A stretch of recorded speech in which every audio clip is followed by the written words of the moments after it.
रोशनी की जरूरत है, चाहे दिन हो चाहे रात हो। प्रकाश नहीं होगा तो हम पुस्तक पढ़ नहीं पाएंगे। लेकिन अब हम कैसे हैं कि हमको पुस्तक तो पढ़नी है अपनी, लेकिन प्रकाश चाहिए दूसरे से।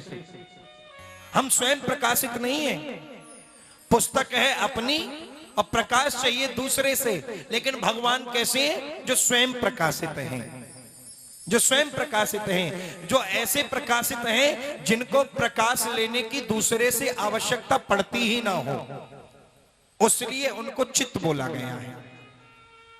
और आगे तीसरा कह रहे हैं आनंद। भैया आनंद वो नहीं है डल्लभ के गद्दों पर शयन करना, सोना, आराम से खाना पीना, मौज बहार करना, नहीं। आनंद तो व्यक्ति के स्वयं अंदर बैठा हुआ है, मन में बैठा हुआ है। अगर आप आनंद तो वह है, आपका कोई भारी संकट आपके जीवन में हो और कोई समस्या अगर बन जाए और समस्या बनने के बाद कोई निदान न मिल रहा हो, कोई उसका उपचार न मिल रहा हो और समस्या बनते बनते बनते बनते बहुत दिन गुजर जाए, लेकिन हल ही न मिले, हल ही न मिले, उसका निदान ही ना हो पाए, तब बोले एक समय ऐसा आए कि जो कोई भगवान की कृपा से या किसी प्राणी की कृपा से, व्यक्ति की कृपा से वो कहे कि लाओ तुम्हारी समस्या मैं मिटा दूंगा, और वो समस्या मिट जाए। और मिटने के बाद जो आनंद है, समस्या मिटने के बाद जो आनंद है, उसी को आनंद बोला गया है। चैन मिल गया, बड़ा आनंद मिल गया।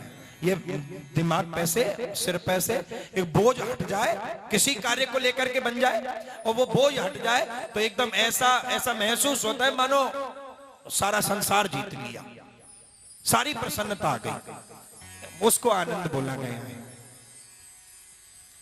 ऐसी समस्या, लेकिन कह रहे हैं सच्चिदानंद रूपाय विश्वोत्पत्त्यादेहे तवे तापत्रयम् विनाशाय श्री कृष्णाय वयम नमः। भगवान तापत्रय विनाशाय हैं। कैसे तापत्रय? तीनों प्रकार के तापों को नष्ट करने की जिनमें सामर्थ्य है, वो केवल और केवल गोविंद हैं।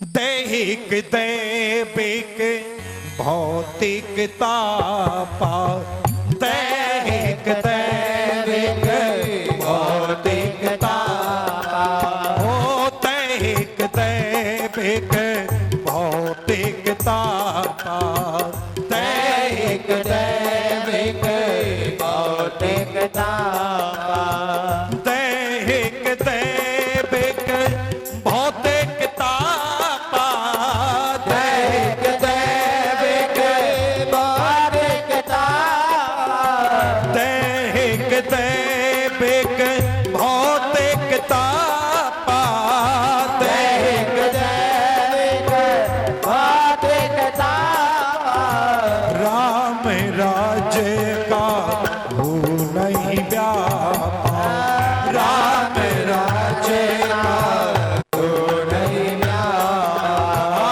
राम राज्य का हो नहीं व्यापा, राम राज्य का हो नहीं व्यापा। तीन प्रकार के तापों को नष्ट करने की जिनमें सामर्थ्य है, वो केवल गोविंद है। और फिर कह भी रहे हैं, कोई तन दुखी, कोई मन दुखी, कोई धन बिन रहते उदास, थोड़े थोड़े सब दुखी और सुखी राम के दास। संसार में कोई भी व्यक्ति ऐसा नहीं है जो जो हाथ रख करके यह कह दे हाँ मैं खुश हूं, मैं प्रसन्न हूं। नहीं, कोई तन से परेशान है, कोई मन से परेशान है, कोई धन से परेशान है, सब परेशान ही है। और कोई ठीक ठाक भी है तो वो दूसरे से परेशान है। हाँ, है परेशान सब, किसी को किसी बात की चिंता, किसी को किसी बात की चिंता। मानो कोई तन से है, कोई धन से है, कोई तन से है, कोई धन से है, कोई मन से है। और कोई अगर किसी से ना हो तो वो दूसरे से है।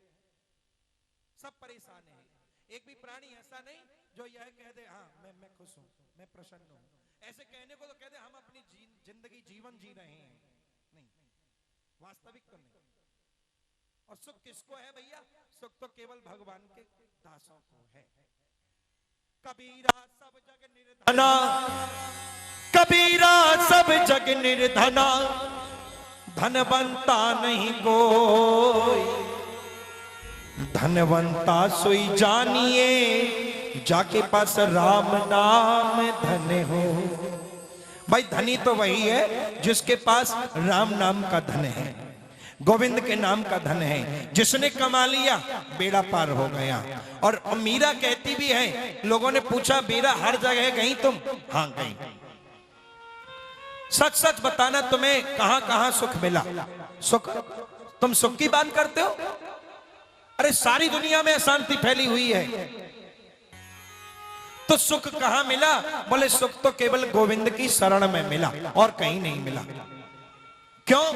तुम तो हर जगह गई, हरिद्वार गई? बोले हाँ। कुरुक्षेत्र गई? हाँ। रामेश्वर गई? बोले हाँ। हर जगह गई।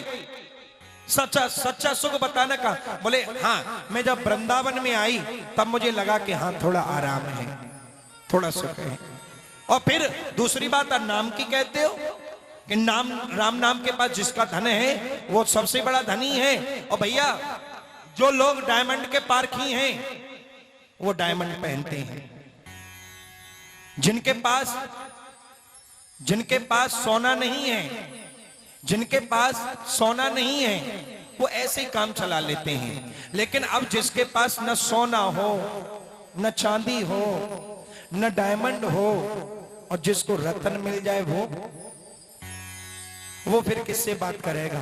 तो मीरा भी यही कहती है, पायोरी मैंने राम रतन धन पायो, पायोरी मैंने राम रतन धन पायो, पायोरी मैंने राम रतन धन पायो, पायोरी मैंने राम रतन धन पायो। वस्तु अमोलक दी मेरे सतगुरु, वस्तु अमोलक दी मेरे सतगुरु, वस्तु अमोलक दी मेरे सतगुरु, वस्तु अमोलक दी मेरे सतगुरु, कृपा करी अपनायो, पायोरी मैंने कृपा करी अपनायो, पायोरी मैंने राम रतन धन पायो, पायोरी मैंने राम रतन ताली बजा कर गाइए। पायो।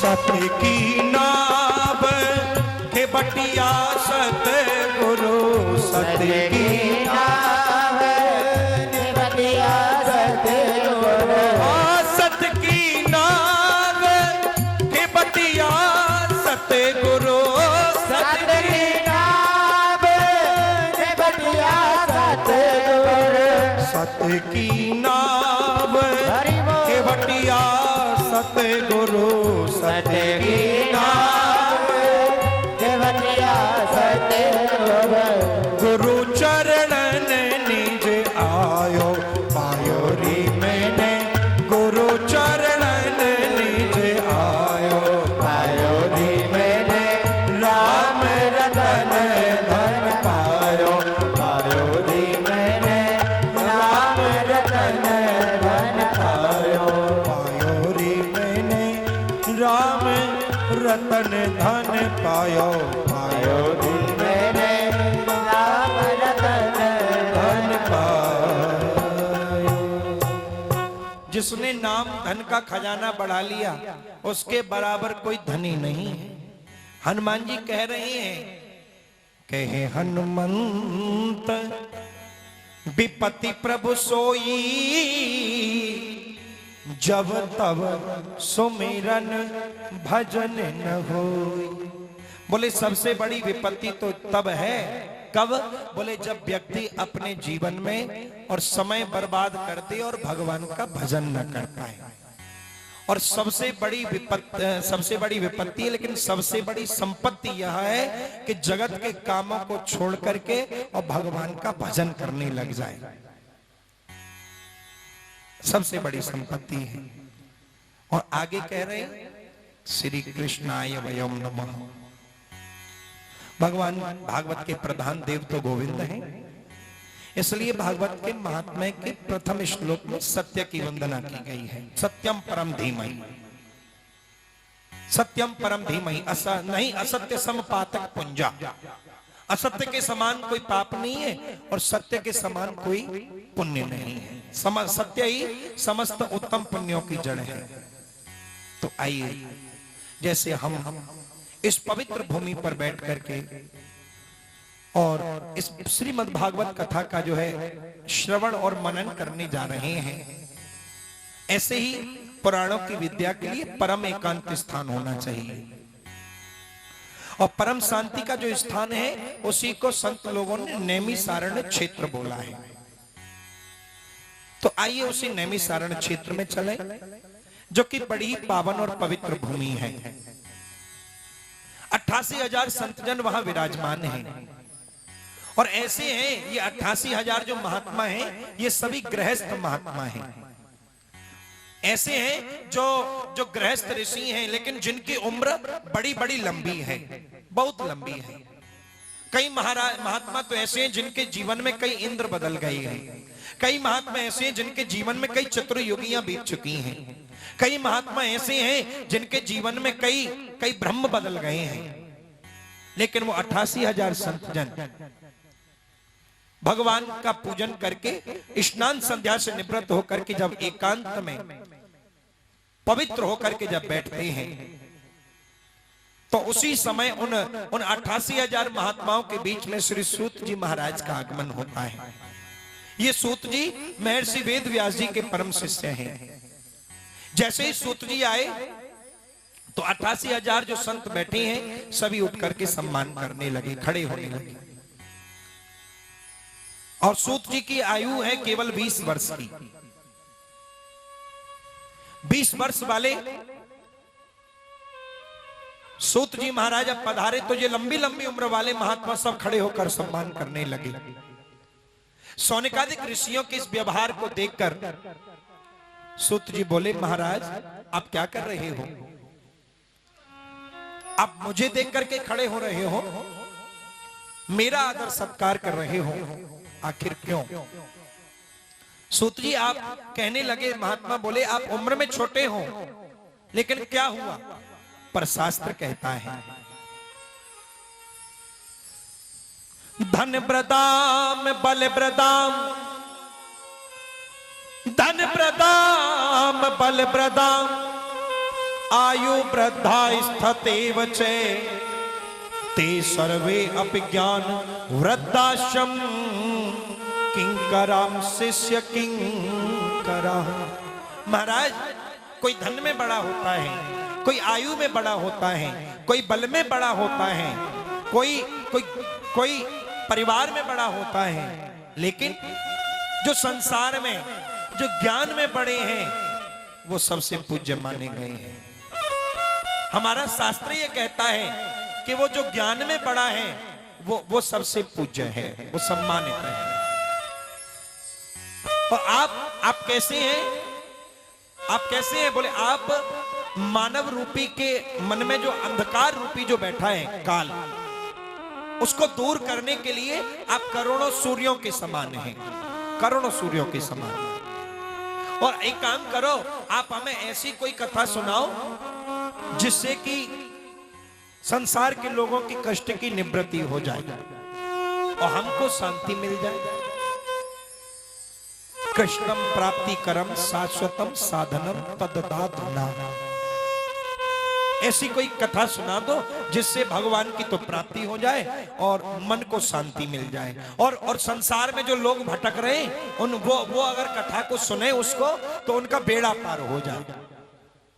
सौनकादिक ऋषियों ने सूत जी से यही पूछा है कि संसार के लोगों को कृष्ण की प्राप्ति कैसे हो, ऐसा साधन बताओ। गोविंद से मिलना कैसे होगा। इस बात को सुनकर के सूत जी गदगद हो गए। ऋषियों से बोले आपने बिल्कुल सही प्रश्न पूछा है। अरे हम लोग, हमारा जीवन भी तो यही है। हम लोग जन्म लेते हैं, बड़े होते हैं, युवा होते हैं, वृद्ध होते हैं, मर जाते हैं। हमने जीवन में जीने के लिए जीवन के पहलुओं को नहीं समझा। लोग जीवन को ऐसे ही बर्बाद कर देते हैं। और ये जो प्रवृत्ति हो गई है हमारी, ये केवल समय का दुरुपयोग है। सौनकादिक ऋषि कहते काल ब्याल मुख ग्रास त्रास निर्णार्स हे तवे। हमारा जीवन क्या है? बोले एक ऐसा है केवल मात्र, जैसे लोग भजन में गाते हैं, ये जीवन है लकड़ी का ढेरा, ये जीवन है रुई, ये जीवन है कागज की पुड़िया, केवल ऐसा ही है। एक बहुत बड़ा अजगर है काल रूपी, वो उसने अपने मुंह को खोल रखा है। हम सब उस अजगर रूपी मुख में खेल रहे हैं, बैठे हुए हैं, जीवन को चला रहे हैं। लेकिन ये हमको भी पता नहीं है कि वो अजगर कब किसको अपना ग्रास बना ले। और उसने जिसको ग्रास बनाया उसका जीवन समाप्त। इसलिए नहीं कश्चितम क्षणमपि जातु तिष्ठयं कर्मं कृतो कार्यर्ते हावर्षः कर्म गुणे स्वभे वर्लकात्। ये मानव की भ्रांति हो गई है। मानव की भ्रांति क्या है? बोले वो चिंता ज्यादा करता है, चिंतन नहीं करता है। जीवन में बोले चिंता को मिटाओ और चिंतन को बढ़ाओ, चिंतन को बढ़ाओ। यही सिखाती है श्रीमद् भागवत, यही मुक्ति की प्रदाता है। सूत जी कहते हैं कि ये इसलिए भागवत से मिल सकता है भैया। पुनरपि जननम पुनरपि मरणम पुनरपि जननी जठरे शयनम। अरे बार बार मरना, बार बार जीना, बार बार मरना, बार बार जीना, ये तो कब तक, ये तो लगा ही रहेगा। लेकिन इससे कुछ अलग हो जाए, कुछ अलग हट करके हो जाए तो होगा कैसे? बोले उसके लिए तो उतारना पड़ेगा। उसके लिए तो श्रीमद् भागवत कथा की गंगा रूपी धारा में उतरना पड़ेगा, नहाना पड़ेगा, तभी ये जन्म जन्मांतर का जंजाल मिट सकता है। एवं विनिमय जाते सुधारा ज्ञान प्रपीयता प्रपश्यामो वयम सर्वे श्रीमद् भागवतामृतो। बोले कभी कभी तो ये भागवत कथा अमृत का पान देवताओं को भी नहीं मिलता है। वो भी भगवान से कहते हैं प्रभु अगर जन्म मिले तो मनुष्य का मिले, जन्म मिले तो मनुष्य का मिले। ठीक है, क्यों मिले? भगवान बोले क्यों मिले? तब देवता बोले प्रभु जन्म मिले, अगला जन्म जब मिले तो मनुष्य का मिले। क्यों मिले? क्योंकि प्रभु इसमें कई लाभ हैं। क्या लाभ हैं? बोले इसमें मानव सेवा होती है, पशु सेवा होती है, जीव सेवा होती है, और फिर आपके चरणार बिंदों का दर्शन होता है। और प्रभु अगली बात सबसे ज्यादा जो फलदायक है कि आपकी जो कथा जो मिलती है वो मनुष्य रूप में ही मिलती है। भगवान आप कहते हो, आपने बोला है, बोले अगर भक्त गया भगवान के पास कहने लगा बताओ प्रभु अगर कोई नंबर हो तो दे दो, आपसे मिलना हो तो कहां संपर्क करें? कोई मोबाइल नंबर हो, कोई कॉन्टैक्ट नंबर हो तो वो दो। भगवान बोले इसकी कोई जरूरत नहीं। तो बोले मिलोगे कहां? बोले मिलोगे कहां? भगवान बोले अब करोगे क्या मिलकर? बोले नहीं, अगर कभी मौका लग गया, मिलने का मन करा तो कहां मिलेंगे जाकर? तब भगवान बोले श्रवणम कीर्तनम यस्यो स्मरणम पाद सेवनम। बोले ये तो बता दो मिलोगे कहां? बोले मैं मिलूंगा वहां। कहां? बोले ना तो मैं संतों के हृदय में मिलूंगा, न मैं भक्तों के घर मिलूंगा, न किसी आश्रम में मिलूंगा, न किसी मंदिर में मिलूंगा, न किसी के साथ मिलूंगा। बोले कहां मिलोगे फिर? बोले जहां जहां जहां भक्त लोग मेरे सत्संग का गायन कर रहे होंगे, जहां भक्त लोग मेरे नाम का कीर्तन कर रहे होंगे, बस उन्हीं के बीच ढूंढ लेना, वहीं मिल जाऊंगा। केवल वहीं मिलूंगा और कहीं नहीं मिलूंगा, केवल वहीं। अच्छा बोले ठीक है। तो बार बार जीना, बार बार मरना, इससे तो अच्छा है जन्म जन्मांतर के जंजाल से मुक्त हो जाए। और फिर प्रभु अभक्ताश्रम, देवता फिर यही बात बोल रहे हैं, अमृत हमें एक काम करो, ये भागवत अमृत का पान हमें दे दो। गए सुखदेव जी के पास कि प्रभु ये अमृत का कलश है, इसको तो तुम ले लो और ये लेकर परीक्षित को पिला दो और हमें भागवत रूपी अमृत का पान हमें करा दो। तो सुखदेव जी ने मना कर दिया, बोले नहीं ऐसा नहीं होगा। तो कैसा होगा?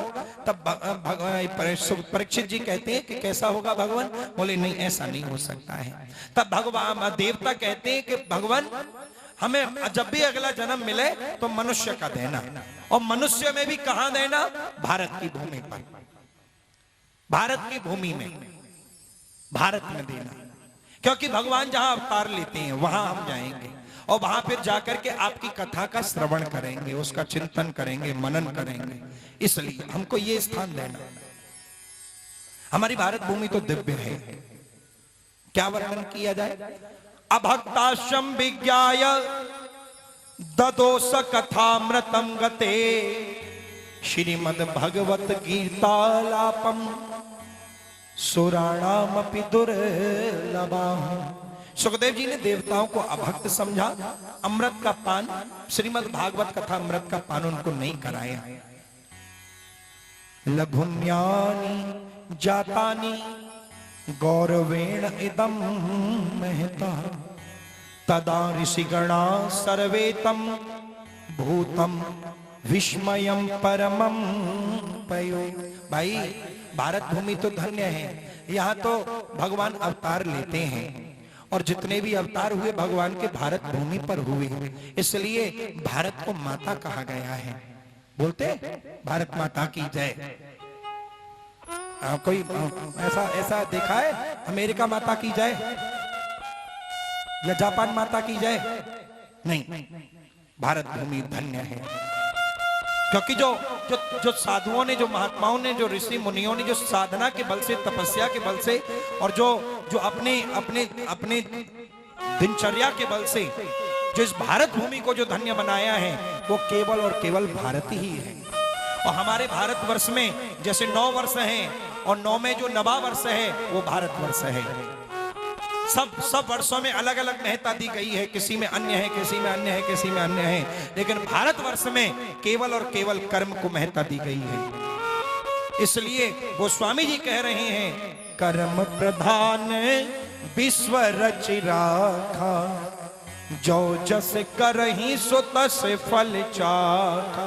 लोग यहाँ जैसा करेंगे वैसा फल उनको प्राप्त होगा।